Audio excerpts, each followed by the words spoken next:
How long have you known me? Like 25 years? About, yeah. Yeah, we were born like days apart from each other. Yeah. So like, We were destined to be on a podcast I together. guess so. I guess. We're linked, Yeah. connected. We're like How long have we known each other? Like 10 years? I don't know if it's that long. like 7, Yeah. right? What year did we meet? We were 2018?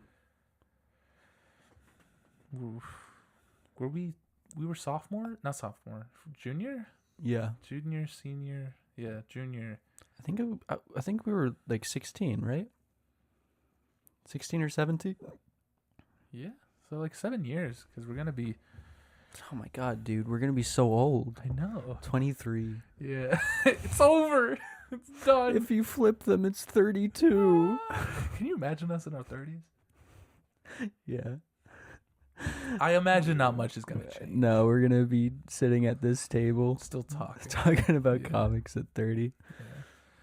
Milo will be older. In 10 years? 10 years? No, he's got a good amount of years in him. Do you think so? I hope. I see like sad TikToks of like dogs getting You old. can't watch those. I know, dude. They break. I actually cry. Like I'm in like my father era right now with this dog. So like I'll watch like I don't mean to watch them, but I see like sad TikToks and I start to tear up and I'm like, damn, what a wimp I am. Is there like sad music playing behind it? It's always like in the arms no. It's not the ASPCA. It's fucking more like people show a video of their dog when they were young and something like, you never expect them to go gray or something. And then an old dog and they're gray and sad looking and crippled. And I'm like, oh God, I'm going to make one of those videos about you when you're old and gray. No. You never expect your Vinny to go gray. Do you think you would look good with gray hair? Oh, yeah. Yeah. I don't know. Maybe. I think. Oh, cool. No, cool. Yeah, leave your fucking ringer on. I'm sorry. I'm just I kidding. mean for it.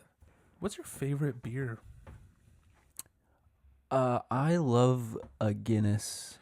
No fucking way. I love Guinness too. Really? I drink a lot of Guinness. Yeah. Yeah. It's so good. Do you like Harp? I do like Harp. Yeah. We I don't drink every it a time. lot, but we drink I think it when we go only to the bar with you. together. Yeah.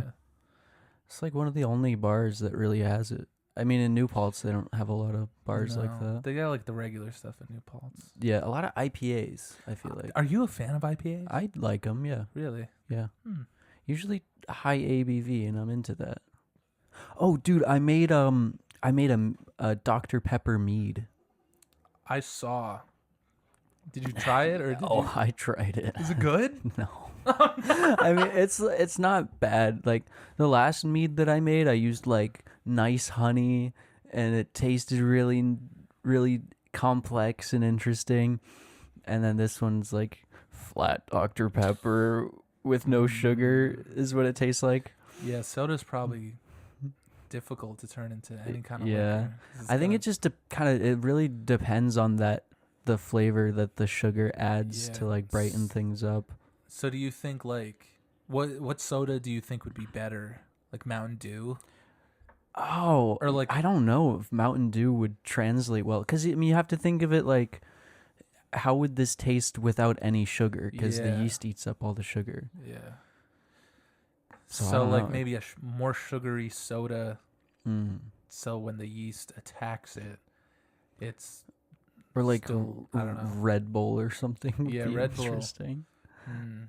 It'd be hard to fill a gallon of Red Bull because you don't really like buy it I in could bulk drink like a gallon that. of Red Bull. I used to drink so much like energy drinks and caffeine when I used to work. I mean, I still work. Yeah. I'm retired now, but in my Yeah. youth, no. When I was a young man. Yeah. Back in the day. Yeah, but like I would drink like 2 cans of Red Bull, 2 tall ass cans, like the big ones, and then drink like 5 cups of coffee every day. Yeah. It's horrible. I mean, yeah. And now I'm like, I still drink a lot of coffee in the morning, but I cut out the energy drinks. I mostly cut them out. I still drink them occasionally, but like Yeah. every time I do, I'm like, this is What's your favorite one? gonna kill me. I drink mostly sugar-free Red Bull. That's what I drink too. Yeah, We're like the same. I know. Man. It's just like old reliable, you know. Yeah, we I'll- like sugar-free Red Bull. We like Guinness. We like each other. Yeah. Man, it's crazy. I think sometimes when I'm feeling like I need a little extra push, I'll give a Monster a try, you know. But it's not really my go-to. Have you ever had the coffee Monsters? Dude, I gotta tell you, I'm not like a huge fan of Monster. Yeah, that's fair. There's like a taste to it. I mean, the white one and the coffee one isn't bad, but like the classic green one, Really? I don't like it. Oh, I have kind of like a special place in my heart and my Really? palate for that green taste. Mm. When I back when I smoked e-cigarettes, when I would vape, I would get a Monster flavored Hyde. I don't know if you remember that. It was Yeah, like the I do. most toxic thing ever. I very vividly remember that. Yeah, that was Mm, like one of my go-to flavors. man. I have a random question for you. Yeah. When you're drinking beer, or like you're at a bar or whatever, what music do you like? Like, do you like your regular music, or do you switch it up and listen to something else? That's interesting. Well, the thing is, like, if I'm at a bar, it's gonna be whatever the playing at the bar, you know. But Yeah. live music always hits It different. does. Yeah. Do you ever get drunk and then watch like MTV YouTube, like videos of like MTV clips? No. Oh. I've never done that. Yeah. That's interesting. Dude, though. I like Blink 182 and like shit like that, but when I drink, I like to watch the 1999 Blink 182 concert, just the entire like hour of I don't know if it was at Warped Tour or something. I don't remember, but man, it's such a good show. That's crazy because you weren't even alive for that. I Like it's know, like right? nostalgia for a time you weren't even I there know. for. It's weird. Yeah. But like when I'm a little drunk, and I feel like maybe it's just like a growing up thing. I feel like when you're an adult, you unapologetically like the things you liked in middle school that you were like afraid to get Yeah. made fun of. So like when I like now I like to listen to like Three Doors Down and Creed. Yeah. And not just like for the Oh, meme dude, of like yeah. beer and Creed, But but like it's it's true. real. Yeah. It like it channels something in you. That's interesting that you say that because I also love some good like butt rock, your dad rock when I'm or like drinking a Nickelback. Do you like Nickelback? I do now, but that's the yeah. thing is like I didn't like them when I was a kid, or when I did, I felt like a little weird about liking it. Yeah. And now I listen to it now, and I realize. But the thing is that I've realized is that a lot of these bands like Nickelback and Creed are very self-aware with how their music sounds. Yeah. Where it's like when I was younger, it was like this is how they sound, and they don't know that they sound like kind of Stupid. yeah. But then, like, you know, Nickelback is on stage saying, like, yeah, our songs are like garbage. Yeah. Like, I can't believe we wrote this song. know. It's like, all right, so they're at least somewhat self-aware. Yeah. That, Like I used to like Nickelback in like middle school and high school, and I'd feel weird because there was like this hatred for them, and I just didn't get it. yeah. And then I suppressed all those memories or all that love, and now like when I get drunk, I'm like, I want to sing shit like It just that. hits, man. It hits. does. And I think also like getting older and gaining like the appreciation for making the music and like Yeah. for like the mixing it. Like a lot of these bands have really great mixing. They really do. Yeah. You know what's a band that in my adulthood I've grown like an actual appreciation and What? love for, that I never liked them when I was in high school, but everybody else did. And I don't know if like I'm in my edgy emo era, but like My Chemical Romance is kind of fucking good. Yeah, they've got Like, some songs. I've been listening to that. Like I listened to the ones everyone listened to back in high school, you know. But like I was just listening to a full album. I just sat down and was listening to a full album. I was Which one? The Black Parade one. Yeah. Which is like their most popular fucking one or whatever. But like, there's some good fucking songs It is on good. that. Yeah. And like, when I was young, I'd be like, this is shit. I don't care, you know? But like, I was wrong. It's a vibe, dude. It's good music. And the lead singer, I forget his name. Gerard Way. Gerard Way made some Doom Patrol He did. books. He made a couple comic books, and Yeah. I really have to like appreciate him. Not only is he in the music field, but also in comic books. Yeah. Two things that I love, you know? So good We- for him. We should get him on the podcast. Yeah. Yeah.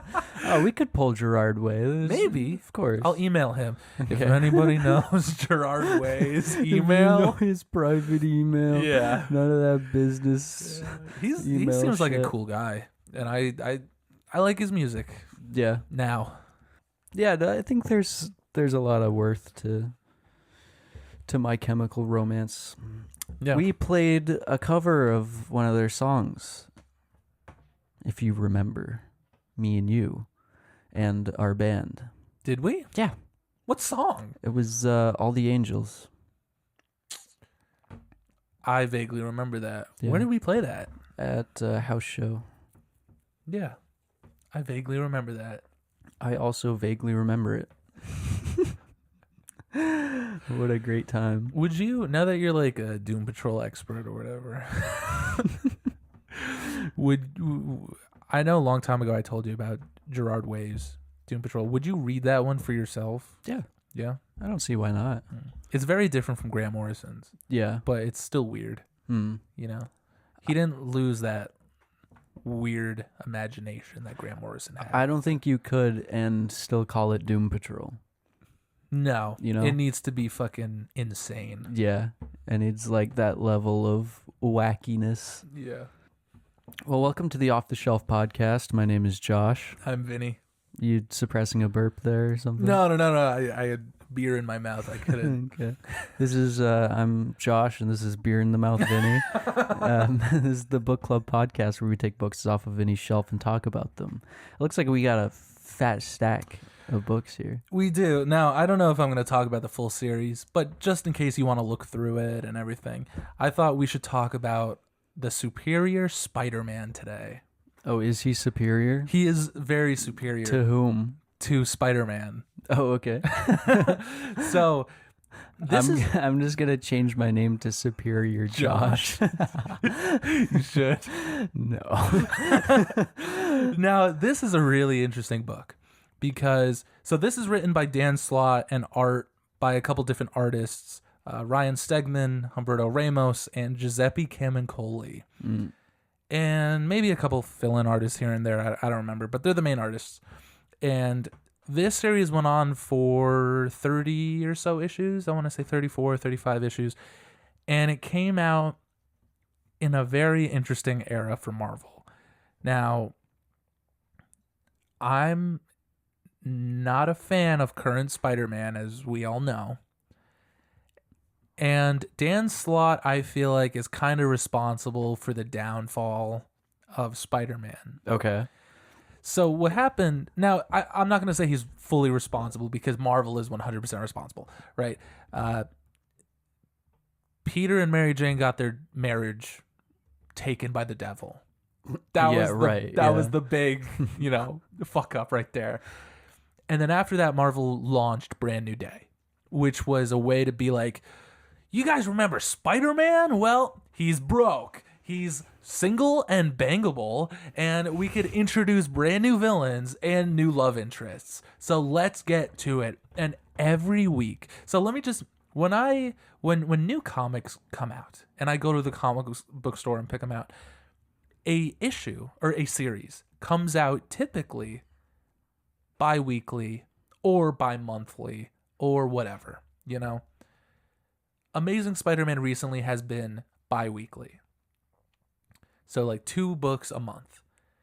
Brand New Day had a brand new Amazing Spider-Man issue every week. Oh, 4 Spider-Man issues came out a month. that's crazy. Every issue had a different creative team on it. So different writers, different artists, different story arcs, different everything. And one of them was Dan Slott.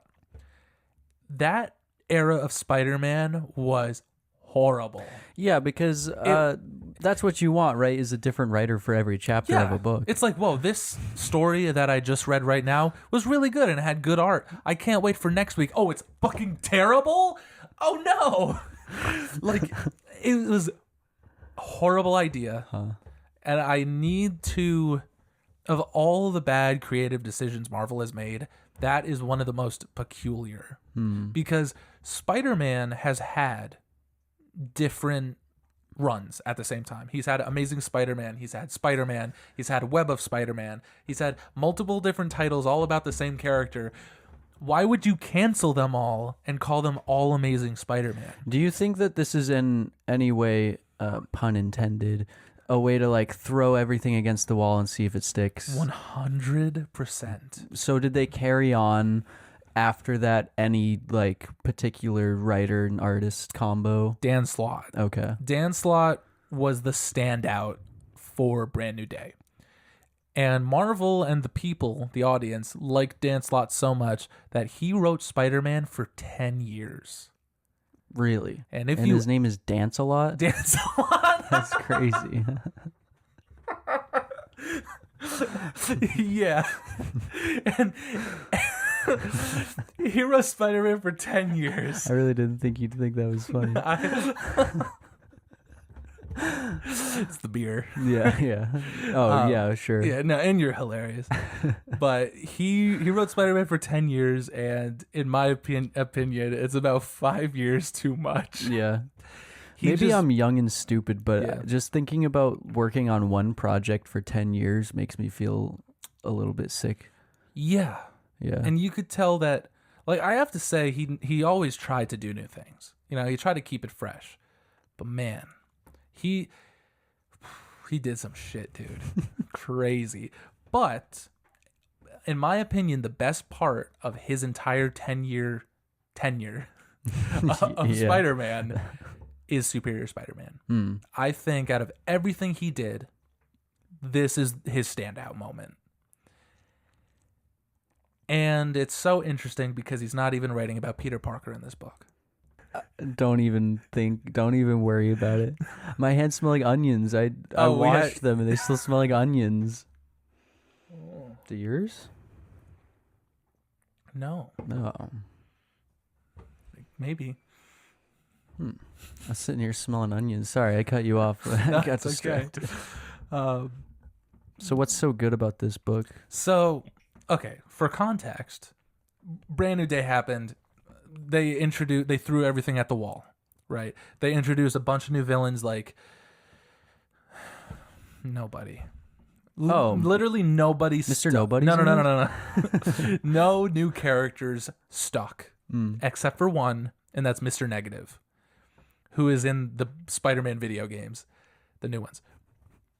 He's a cool villain, but they also introduced like Menace, who is a woman goblin. Mr. Negative's like, it doesn't matter, Spider-Man. The world's going to explode. It's all pointless. Yeah. No. Okay. He's a little more well thought out. Oh, really? Yeah. You don't think I thought that out? Fuck you. No, I'm sorry. No, I'm just kidding. There's a character named Jackpot who looked like Mary Jane. She had red hair and was a woman. Jackpot, because when she was first introduced, Mary Jane said, "Face it, Tiger, you just hit the jackpot." Oh, really? That was the her whole point? first line of dialogue. What's so special about this Jackpot aside from looking like MJ? Fucking nothing. Oh, really? There's no like she had always luck wins powers. the slot machine. Oh, so they it was would like gambling. She's a gambling addict or whatever. That's cool. I don't even remember what she did. They brought her back recently, and I think she was Mary Jane. Horrible. Mary Jane is Venom right now. Did you know that? I didn't know that. Mary Jane. Sorry. No, Mary Jane is Venom. She is wearing the Venom symbiote right now. That is how fucking lost in their sauce Marvel is right now. That could be cool. No. Why? It's because she'll get cancer. Probably, but also Mary Jane has like a strict hatred for Venom that has had like years. Fair enough. Of like, Yeah. I mean, but I don't know. It's better than doing nothing with her, right? No. No. I don't understand why they don't allow Peter to be with Mary Jane, to marry her. Why is she in the book? She doesn't do anything. I don't know. But get in the way, or just be like a will they, won't they. And she's in this too. Oh, really? Okay. It's constantly like, oh, well, I won't. Me and Mary Jane were together once, but it didn't work out. And then Peter will date other girls, and then Mary Jane is still fucking there. And it's like, But she's evil? well, no, I don't know. I haven't. It's like brand new where she became Venom. Okay. And she's like black and gold. That sounds cool. I think you're just a hater. I am. I hate it. Mary Jane used to be such a good character back in the day. She had like plots. Like there was a plot where, so she's an actress in the 90s, right? Mm-hmm. She was an actress on this show called Secret Hospital, which was, I guess, like Grey's Anatomy or whatever. There was an obsessed fan named Jonathan Caesar who kidnapped her and planned to go to an island and live with her and marry her and shit. And like, she had so much going on back then, and she was like a loving wife until Marvel was like, we don't want her to be in the book anymore. We don't want Spider-Man to be married. Make her smoke cigarettes and make her be mean. And it's like, oh my God, just kill her. Just kill Mary Jane. You'd rather her be dead than yes, not be with Spider-Man? Because, and I hate to say it, but when a Spider-Man girlfriend runs its course in the comics, they either kill them, like Gwen Stacy, or they turn them into a goblin woman, like Carly Cooper. Oh, I don't know about Carly. We'll talk about her today. Okay. Because she's created by Dan Slott. That is a whole bunch of nothing. But Superior Spider-Man is very good. Superior Spider-Man. So, for some context, after all that shit I just talked about, you have Peter finally. Dan Slott introduces a bunch of new elements into Spider-Man's life. In the first story arc, it was called Big Time, and he introduces a bunch of new characters. Where Peter gets a new job at Horizon Labs, which is a science laboratory, and all his new coworkers, like, well, his boss is Max Modell. He has Tiberius Stone, Sajani Joffrey. There's a whole bunch of side characters into Peter's life, and they're all really interesting. They're all like intellectual and smart, and is a really good outlet for him to be more than just Spider-Man, but actually show like the intellectual side of Peter Parker. Sure, yeah. Right? They do that a bit in the games too. They do, yeah. Yeah. And it was good because he could like create like Spider-Man inventions and stuff, you know? And I didn't love Big Time when it started, but it was definitely a step up from what was going on. And it was new. You know, it was something actually new and refreshing with the character, having him have a job that makes sense for him instead of just a fucking photographer. Yeah. You know? Like, I feel like that, I don't know, like that's kind of a core element of Spider-Man. I like that too. See, I don't like that they keep Mary Jane in the book because there's like no point to her being in the book, even though I like Mary Jane, but they haven't done anything interesting with her. Now, J. Jonah Jameson, him being in the book, he also gets the symbiote and becomes Venom. Him being in the book is always required. He is always like such a necessary point in a Spider-Man comic. And in Superior Spider-Man is so... It proves my point. Because here, J. Jonah Jameson is the mayor of New York City. Oh, really? It is so insane. Okay. So, now what happens, what Dan Slott does is... How familiar are you with Dr. Octopus? Pretty familiar. Yeah? Tell me one thing about him. Dr. Octavius is his name, ironically. He puts a Neuralink on his spine that... this is just based on the movie. Yeah, but I'm assuming it's similar. Yeah. That gives him the ability to communicate with metallic arms, but then they take over and he goes crazy. Exactly. That's exactly it. That's all you need to know. But he's a scientist. He's a scientist. Yeah. Yes. He's very smart. Yeah. This book heavily requires you to like Dr. Octopus. To like him as a character? As a character. Because Dan Slott is more interested in talking about Doc Ock than Peter Parker. Okay. Because what happens is in a story called Dying Wish, Dr. Octopus creates a machine that switches Peter Parker and his own consciousness into each other's bodies. I think did we talk about that? We've mentioned it definitely. Yeah. So Dr. Octopus's consciousness is in the body of Peter Parker, and Peter Parker's consciousness is in the dying body of Doc Ock, who he has like cancer or whatever. He's dying. Mm-hmm. They switch bodies. Doc Ock's body dies. Peter Parker dies with it. Is this not around the Clone Saga? No, this is very much after. Okay. Dr. Octopus also dies in the Clone Saga. Maybe that's what I was thinking. Yeah. I think Spider-Man's clone Kane kills him. Okay. Anyway, so this series, the Superior Spider-Man, is not Peter Parker. It's Peter Parker's body, but it's all about Doc Ock being a better Spider-Man than Peter Parker. Okay. And it's so good. I'll let you look through it. There's all the books. It is such a fun book because Dr. Octopus is in fact much more intelligent than Peter Parker. He's an actual doctor with a doctorate and everything. Yeah. So, and he's working at a science lab. So, he's able to actually make inventions that help him being Spider-Man a lot easier. He creates little spider bots that patrol the city, and they patrol and surveil like all the crime in the city. So it's like, oh, there's a mugging going on and there's a fire over here, but the Scorpion is attacking downtown.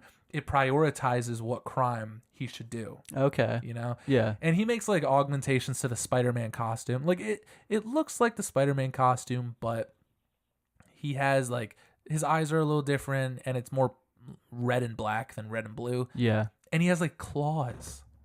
Oh, he He does. has sharp fingers. Why? And Just to be more effect? brutal. Okay. Because since it's Doc Ock, he will fucking kill you. Right. Yeah. Okay. Which, you know, most people in the Marvel universe don't recognize Spider-Man to be a murderer. So when he starts killing people, it's bad. Because at the time, Spider-Man is with the Avengers.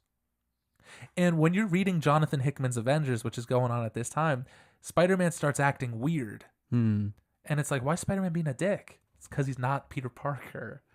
But since he has the body and the voice and everything of Peter Parker, he fools everybody. Yeah. Or almost everybody. Like, I mean, there aren't too many Spider-Men running around. Yeah. I mean, well, at this time, Miles isn't even here yet. So it really is just like Peter Parker, maybe a clone if there's a clone around. But we really get into the head of Otto Octavius as Spider-Man and how genuinely he wants to be a hero. Because he's not like, great, I'm in the body of Spider-Man, I'm going to do evil. No, he's like, I will actually be a better Spider-Man. He's like, I'm going to be better than Peter Parker ever was. I'm going to solve crime, but I'm going to do it how I think I should. So he's going to create robots and patrol a city, and he's going to make new technology, and he's going to it's interesting that he wouldn't just continue to be a villain, though, I know. right? Because like he could do all those things as Dr. Octopus. Yeah. Yeah. But he knows that he could fool everybody with Spider-Man's face, you know? And he actually ends up working with J. Jonah Jameson, who's mayor. So they have like a Batman and Jim Gordon relationship. Okay. Where there's crime happening and and J. Jonah Jameson is like, yo, Spider-Man, get over here. Like, which is funny because they always canonically hated have each other. Yeah. But now J. Jonah Jameson's like with it. He's like, no, Spider-Man's kind of cool. I like Spider-Man now. And that's a character, Cardiac. Does he have electricity powers? I actually don't remember what his powers are. I think so, yeah, electricity. But he owns the heart clinic Okay. where he's a doctor or like a surgeon. And over the course of this book, you go from Otto being like this ignorant, kind of evil-minded guy who, unlike Peter Parker, gets a chance to mature and grow. And as the book goes on, it's like, well, I really actually kind of like Otto. Even though in the beginning, he definitely has like some creepy moments. Yeah. Like, so when their bodies switch, right, and he's in the brain of Peter, there's a little part of Peter that is still lurking around in the brain.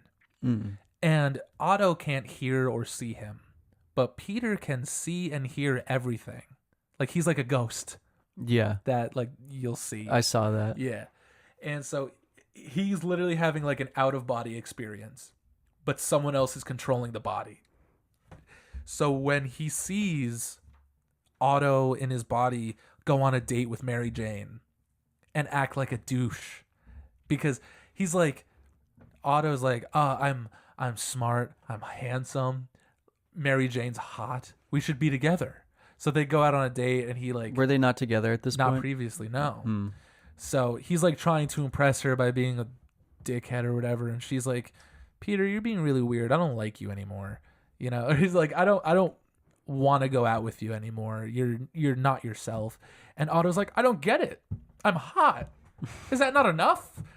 And then he like goes home and he's like, oh, you know what, fuck it, I have the memories of Peter Parker. Oh, we have talked about this. I'm just gonna imagine all the times they ever had sex and just stroke it. I'm just gonna crank my shit to the memories. And you have Peter who's like, no. Wait, so how does he have the memories though? I don't know. Whatever. I thought you said they swapped places. They didn't swap? What do you mean? Because you said he was in Peter's body and then Peter was in his body, right? Yeah. Like their consciousness. I don't know. I guess Peter's full consciousness didn't transfer over. Okay. So he still has his memories? That's Yeah. interesting. And yeah. But you will see Otto. Eventually he's like, I don't need these memories. They're taking up too much space in my new brain. So he like terminates all of Peter's memories. And that gets rid of the Peter ghost also. So it's like full Otto all the time. Full Otto. Full Otto. And he makes changes to the suit, like he adds the Ock arms. Like he has, like, yeah. big arms. And they're early. It's like the Iron Spider suit. Yeah. And there's the Hobgoblin right there. Ooh. He has wings now. And I believe he is Ben Urich? Yeah. Ben Urich has a nephew named Phil, who is the Hobgoblin. So Phil, I didn't know Ben Urich was like really a part of the Spider-Man series. yeah, well, he works at the Daily Bugle. Oh, okay. Like he's more of a Daredevil type character, but Yeah. he's always lurking around. And his nephew is the fucking Hobgoblin, so you get to see him do crime. That's this Hobgoblin? That's or? this Hobgoblin Oh, okay. with the wings and everything. Yeah. And I think the original Hobgoblin's here too, but he's like Phil Urich is moving in on his territory because he's cooler and he has wings. How are and there shit. two Hobgoblins? Don't even ask. Okay. The Hobgoblin's like such a complicated idea. Okay. Like you'd think, oh, he's just a goblin man, but nah, there's like so much to it. But in the first volume, you see, well, not just in the first volume, but throughout, you see Otto. You see Otto interact with Spider-Man villains. Like here, you see Scorpion, and I think the Lizard's there. Mm-hmm. There's this like Blue Beetle guy. I don't know who that is. Yeah, that's the Spider Slayer. Okay. He's called the Spider Slayer, but he's also has the Spider-Man logo on his back. Yeah, so his name is Alistair Smythe. Now, previously, J. Jonah Jameson created Spider Slayers. He had them commissioned to kill Spider-Man a long time ago. Alistair Smythe becomes the Spider Slayer and kills J. Jonah Jameson's wife. Oh, why? Because he's an asshole. Okay. So I believe in this, he's supposed to get the death sentence, and J. Jonah Jameson is going to oversee it, but then he breaks out, and you have Spider-Man and J. Jonah Jameson team up and take down the Spider Slayer. That's the Kingpin. It's the Kingpin and another Kingpin? Yeah, the Hobgoblin. I believe the Hobgoblin's going after Kingpin, and Kingpin's plan is to make a daring escape, and he hires a guy who's fat and looks like him. So then the Hobgoblin kills that guy instead of him. It looks like he kills him. Oh, does he? Yeah. Oh, I don't remember. That's crazy. But yeah. And of course, you have the return of Norman Osborn as the Green Goblin, where previously he was like in charge of Hammer, which was S.H.I.E.L.D. after Secret Invasion. But now he's full Goblin, and he's the Goblin King. That's what he calls himself. Really? Yeah, he's the Goblin King, and he's like hiring little people to be goblins. Little people? Yeah, or no, actually. So earlier, the Vulture was in this series, and you got to see Otto fight the Vulture, and the Vulture was like, "Oh my God, you're like killing me! You're fighting me real like so violently. I'm so old. Leave me alone." But the Vulture had little henchmen that were children, Okay. and Otto was like, "You're endangering children. Fuck you!" So he like cripples the Vulture, and then all those kids get kidnapped by Green Goblin, and Green Goblin turns them into little Goblin children. It's terrible. These poor kids. Yeah, they've been going through it, dude. And Carly Cooper, right? I don't know if she's on that page, but Carly Cooper, that might be her. Her and Peter previously dated, and I really liked Carly Cooper. Out of all the Spider-Man girlfriends, I think Carly Cooper was a really interesting character because she wasn't a fucking idiot. If this is her, she's wearing a Minecraft shirt. Well, that is her, and she's not a fucking idiot. Yeah, you're right. But she is like a forensics analyst at the police station. And so she's smart, she's capable, she doesn't really get, in the way. But previously they broke up, and she knows that something is up with Spider-Man. She's like, why is he acting weird? And you also have Otto, who doesn't want anything to do with her. He's also really mean to Aunt May and everybody. And Carly is like, I have a feeling that Spider-Man isn't Peter, or that something's going on here. But she knows that Peter's Spider-Man? I think she does now, yeah. And she teams up with this character, Yuri Watanabe, who is like a police commissioner, I believe, or captain. Okay. And she's a vigilante called the Wraith. They team up to try and solve the mystery of like who is in Spider-Man's body. So while Otto is doing all this crazy shit, there are characters who are with it. They know that something's going on, which I really appreciate, that not every character is an idiot in this book. Because you even have the Avengers that Spider-Man fools. Otto fools the Avengers at least twice. Okay. Like they even fight him, right? And I think it's Wolverine who is like, because what happens is Spider-Man kills people, right? Yeah. And they're like, Spider-Man wouldn't do that.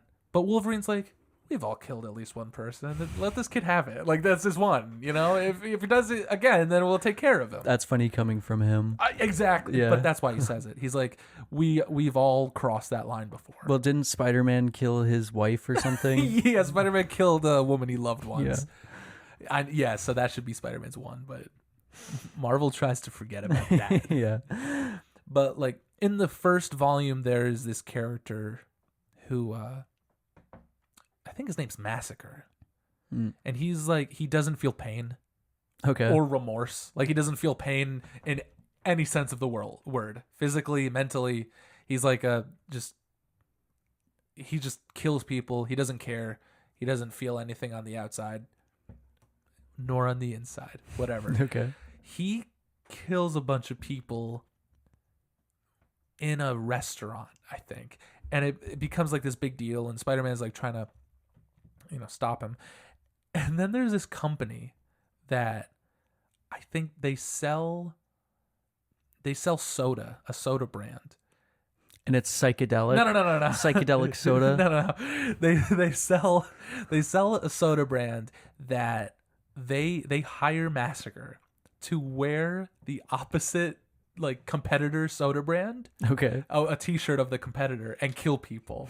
So then people won't buy that soda brand, and they would buy the other one that hired Massacre. That's great It marketing. is such a crazy idea. And at the end, like massacres a bunch of people, and Otto catches up to him, and he grabs a gun and he points it at Massacre's head. And Massacre's like, "Please don't kill me," and he starts to cry. For the first time, he cries, right? And Otto's like, "You killed people," and he shoots him in the head on live TV. But he also kills people. He just did. Well, yeah, but this was like the first public moment of Spider-Man shooting somebody in the head. Okay. So I should have mentioned that all first, because Yeah. that's like a huge element to ongoing in the series. You know, this Spider-Man is willing to kill, and people know that something is off or something is different with Spider-Man. Maybe not his body has been swapped with someone else, Right, yeah. but he's crossed a line. And and then Spider-Man finds out about the soda woman, the company CEO, and he goes and gets her. Okay. But it's just it went on for a long time, this series. It had a really fun stint, and the whole time, like, you knew that Peter Parker wasn't fully gone, of course. You know, obviously they're going to bring Peter Parker back eventually. So it was a really fun ride while it lasted. Like, right now you're looking at the crossover with Spider-Man 2099, where do you know No. anything about Spider-Man 2099? Well, he's from the future, the year 2099. Okay. Yeah. And there's this company called Alchemex, which is like the big bad corporation of the future. 2099 in this book, he gets sent back in time to stop Spider-Man from doing some shit, right? Because Harry Osborn's ex-wife, Liz Allen, she, I think, has either her own corporation or Oscorp, and she's going to merge it with somebody else. Okay. And that's going to form Alchemex in the future. And then there's this character, Tiberius Stone, who is the great grandfather to a guy in the future who's like in charge of Alchemex. And Malcolm X. Malcolm X. And Spider-Man Auto Spider-Man is going to kill Tiberius Stone, and Spider-Man 2099 is sent back in time to stop him from killing Tiberius Stone. In 2099, is Spider-Man like 130 years old? Oh, no. He's a different guy.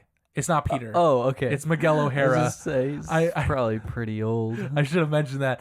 He is half Hispanic, half Irish. Miguel O'Hara from the future. Okay. He's like Batman Beyond, but Spider-Man.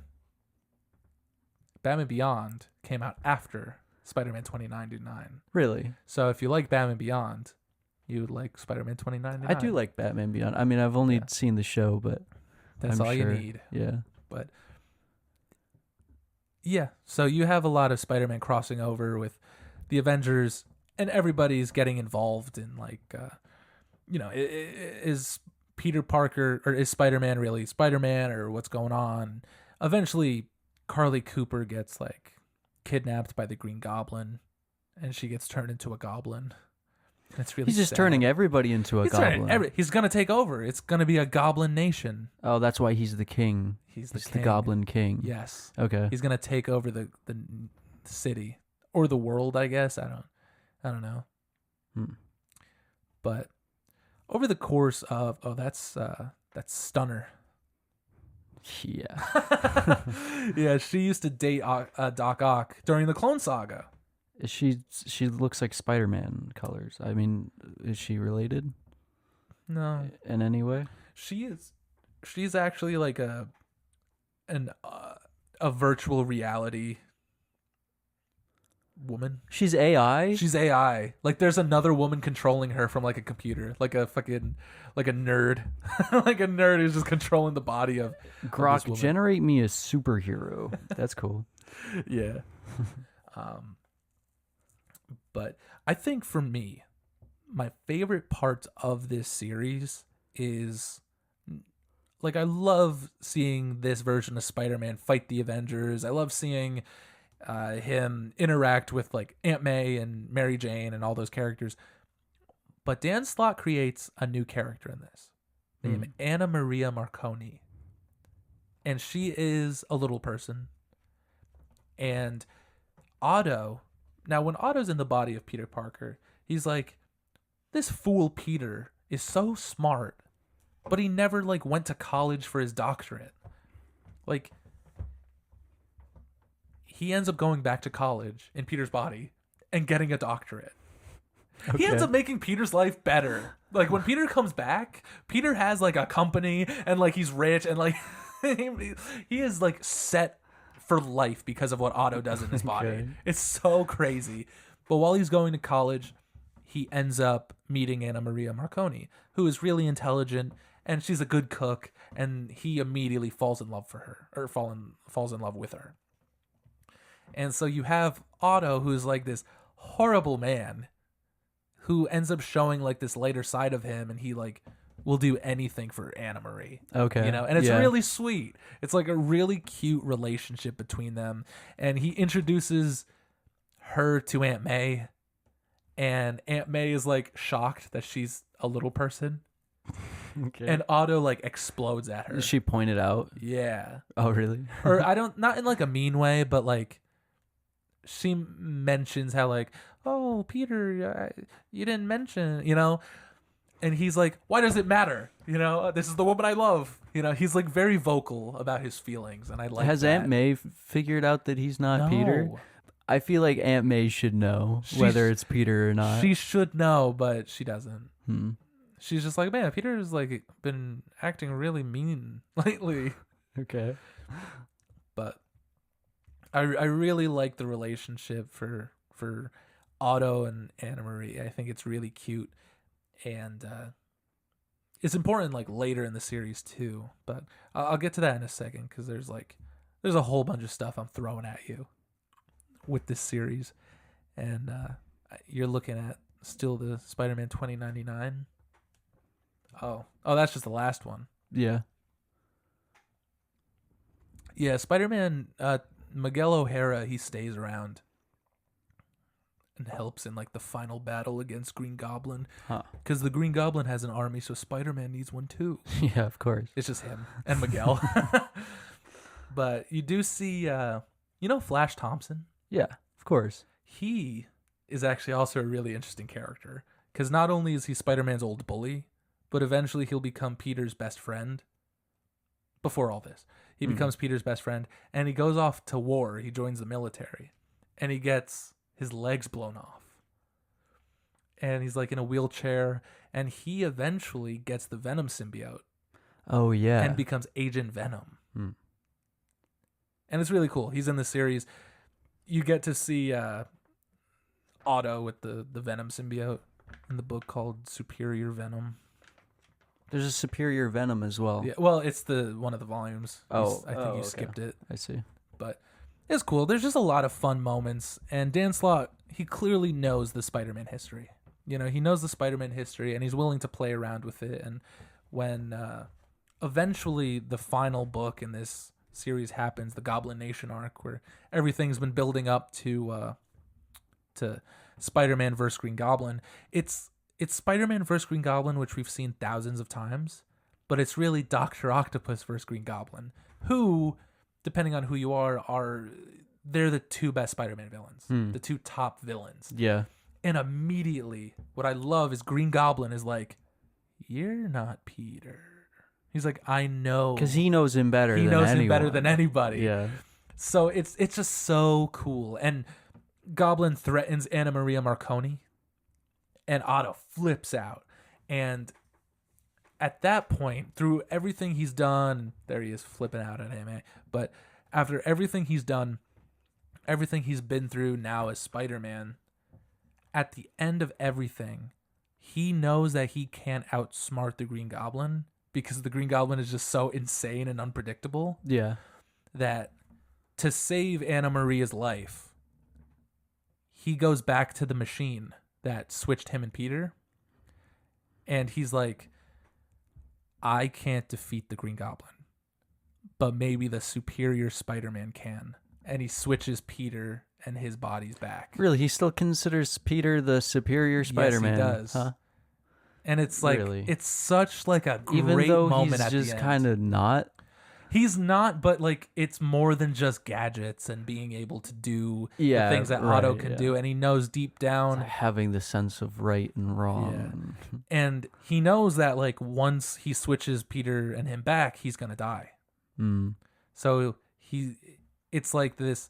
He loves Anna Marie and he wants her safe, but he knows that for her to be safe, they can't be together.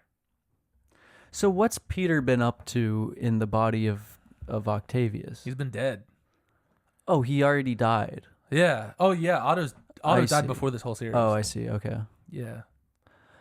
But if he's dead, how did he switch the bodies? Well, it's like that ghost that was in Otto, the ghost of Peter. Right. He just like locked him away in like a room, or something, like a brain room. Yeah, but like Octavius is dead. How does he switch the bodies if he's dead? Don't worry about it. Okay. I don't know. Magic, ghosts, or something. Yeah, okay. It doesn't matter. But Peter Parker comes back. Anna Marconi is saved. Spider-Man defeats the Green Goblin, and it wraps up all very nicely. But the whole ride of it, with Otto learning what it means to be a hero and how to be more than just a scheming, evil, fat octopus man, it's a really nice journey for the character. Yeah. And is this more depth that you've gotten on his character than you ever have? Yeah. You see him like fall in love, and you see him like learn to care about people. Like he doesn't kill as many people as you would think. Like in the beginning, he's like, I'm gonna kill everybody who gets in my way. But as it goes on, he like genuinely falls into the hero role, and it's like really interesting to see such an evil guy do something. Is that good. because he still has a large piece of Peter in him? Maybe, or maybe just along the way, like, you know, that like nature versus nurture. Yeah. How like maybe he was nurtured into just being a bad person, but when he got like a taste of the life of a person who has a loving family and people who support him, he kind of changed deep down himself, and he didn't want to be the bad guy anymore. He's also got all of Peter's memories, so it's like he's had the experience that Peter has had. Yeah. Yeah. So like he sees Uncle Ben die, and he knows, he's like, I get it. Yeah. I know why you do this, And he even has moments where like there's a little girl who has like some condition where she's dying at the heart clinic with that cardiac character, and the machine, I forget what it's called, the machine that switches their bodies. The Switch-O-Matic. The Switch-O-Matic. Yeah. That device will help the little girl survive. Mm. But Otto, he needs it for something. He needs it to wipe Peter's memories or whatever. And he's like, I'm not going to give it to this little girl. But then he goes to the little girl and he sees that she's dying. And I think she has a Spider-Man plushie toy. And it's like, it's such a sad moment. But Otto is like, I can't let this girl die. Like, I've done evil shit, but like, she's so young. She deserves to live, like more than I do. Yeah. So he puts her in the body of Spider-Man? Yeah. Okay. No, she just, I don't know. Yeah. She saves his life, or saves her life. But there's a lot of really great emotional moments. Unfortunately, when Peter returns, he does not continue to date Anna Maria Marconi, which is unfortunate. But well, she didn't fall in love with Peter. no, and he didn't fall in love with her. Yeah. So it's unfair. But after this, Dan Slott will continue writing Spider-Man into the ground, and Spider-Man will become a billionaire and have his own Parker Industries. And the Green Goblin will get the Carnage symbiote, and this is nonsense. Do you hate it? Why do you hate it? I just don't think Peter Parker works in that Tony Stark role. Being like a CEO, this real big like douchebag of a character. I don't know. But is that not the growth and development that you're always wanting for Spider-Man? Like, it's different than Like- it's the exact opposite of him being poor and alone, you know? That's true. But then they get rid of it because they're like, oh, Peter Parker, he found Dr. Octavius's old notes, and he like fucking what's it called when you like Read? no. Take someone's work and say it's yours. Plagiarize. Yeah. Yeah. They're like, Peter Parker plagiarized Dr. Octopus's notes. Take away his business. Okay. Get him kicked out. Like, fire him. Like, it's if they stuck with it. But also, it was just Octavius plagiarizing his own work. yeah. Okay. But like it just doesn't work for the character. Like there's like you could see if you're looking at a character, right? Like if you're reading Superman, would you be like the perfect progression for Superman is that he rules Mars? You know, like it that could be cool. Sure. Well, yeah, but like I'm sure you could John do it. Jones would have a thing to say about that. Yeah. But See the Kryptonian versus Martian Wars. That would be a cool book. yeah. But like it's not what you envision for that character. You know, you know that Superman wouldn't take over Mars. Right, yeah. And Peter Parker wouldn't own a company Become and a drive a business spider mogul? motorcycle. Oh, and does he really? it's a mess. It's just a mess. But even though I don't like it, I have to say at least Dan Slott did something other than he's broken sad. Yeah. Credit where it's due. Yeah, exactly. Yeah. So like, good for him. I don't like it, but now Dan Slott's I'm over sure- with Superman. He's writing Superman. I'm sure there's people who like it. Yeah, and that's fine. You know, people deserve to like what they like, Yeah. even if you're Even wrong. if they're yes. Even if you're stupid. Yeah. What would you give this series, The Superior Spider-Man? I would give it a K8. I think it's a really well done, fun series. There's a lot of really emotional moments, a lot of good character building for Doc Ock. Doc Ock eventually will come back to life, obviously. And he's back to being evil, so they kind of just ruin everything Dan Slott did. But for what it was, I really enjoyed Superior Spider-Man. I thought it was a fun change. to the Wait, Spider-Man Doc Ock mythos. goes back to being evil? I thought he was dead. Well, they bring him back.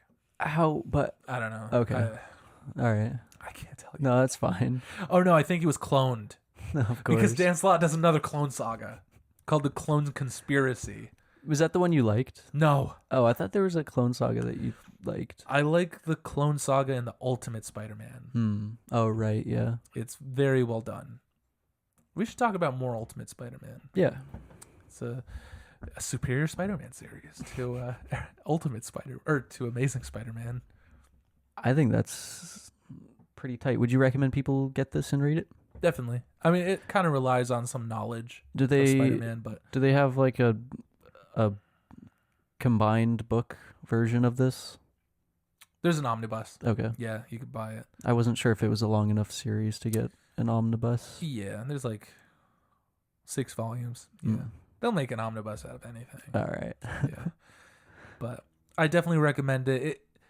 You could you need knowledge of like what came before to really enjoy it, but it is a really great series that has a good conclusion, you know. Well, thank you for listening to this episode of the Off the Shelf podcast. It's been a pleasure having you here listening to us talk about the Superior Spider-Man. I've had a good time. Have you had a good time? I had a wonderful time. I love this series. Yeah. And I know it's a lot. Like we covered 6 volumes in an hour or so. So Yeah. sorry if your brain hurts, but like just go and read it. There's a lot obviously I didn't cover, but I wanted to. It's really fun talking about series that you enjoy a lot because I like listening to you talk passionately about things. Yeah. And it seems to always be Spider-Man, I know. but even still, Yeah. it's a good time. We should do some older Spider-Man. I feel like every Spider-Man book we've done is like, well, Kraven's Last Hunt was old, Yeah. but I want to do 90s Spider-Man. We should. That's when it was fucking nuts. That's when it was good. Back in the 90s when it was Yeah. actually good. Yeah. You're so old, Vinny. Fuck you.